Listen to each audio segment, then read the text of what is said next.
The Bob Mills Weather Center, meteorologist Stephen Nehrenz.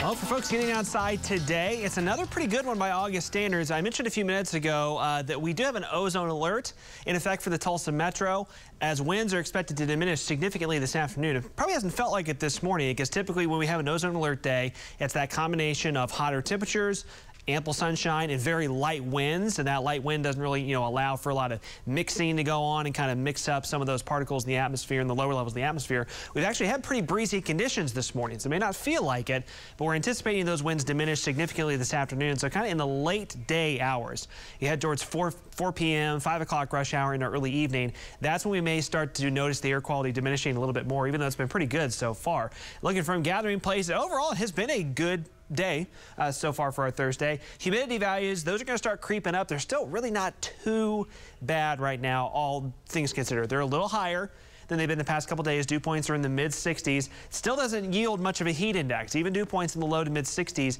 means that when you add it on to the temperature, it's not a whole lot different from a heat index standpoint. But again, these winds are expected to diminish. Dew points come up a little more late in the day, so we'll be monitoring both of those. Again, currently, air quality is still good. That's on the lower end. That's where we want to be. But we expect that that's probably going to creep up the scale a little bit here by late in the day, especially if you're particularly sensitive to lowered air quality. Again, the late day hours of rush hour, early evening time frame is when that may be a little more noticeable. Here's the current wind gusts. What's happening is there actually is a very weak boundary just nudging in. This is not like the cold front that we had a few days back that really cooled us off.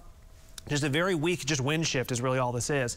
And as that nudges in, notice the very light wind speeds north of Tulsa. That's what will settle in by the late afternoon hours. Temperatures mid-80s around the metro, low 80s, Coffeyville, Veneta, Miami, already up to 90 around McAllister. Southeastern Oklahoma, you're going to have the hotter values over the next couple of days. Here in Tulsa, hour by hour this afternoon. Once again for August, this is actually right where we're supposed to be. Normal high for this time of year is 93. We'll be right at about that number this afternoon. Still low 80s at 10 o'clock. And once again, notice how much lighter the winds get. We'll actually turn around to a north breeze, but it's going to be a very, very light north breeze late afternoon, early evening. So highs today, slightly lower to the north, about 90 in southeast Kansas, right around 90 Veneta, Miami, low to mid 90s from Tulsa to Creek County to Rogers County, Wagner County, and then upper 90s southeastern Oklahoma. Again, this is where the hotter values will be today. You get down towards Quinton, Wilburton, McAllister, upper 90s on the map for you with a little bit of a heat index factor. That becomes more noticeable into the weekend. Tomorrow, heat index is creeping over 100.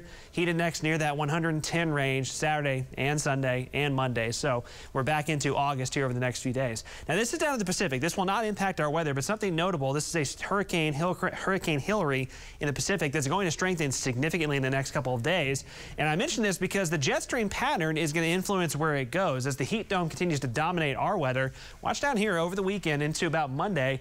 Here comes that hurricane, and as it pulls, the jet stream pulls it to the north, that moisture heads into Southern California. Now, by that point, it won't be a hurricane anymore, but this could be a significant rain maker and even wind maker for portions of the Southwest and Southern California by early next week. Again, that's getting steered around the heat dome, so while that's happening early next week, the heat dome continues to dominate for us and likely won't change anytime soon. It probably is going to hang on and it continue to influence our heat and humidity and lack of rain for maybe the next couple of weeks. So here we go, back into summertime. Hope you enjoyed the last few days. 94 today, 96 tomorrow. Notice down at the kind of the bottom of the panel there, those climbing heat index values through the weekend.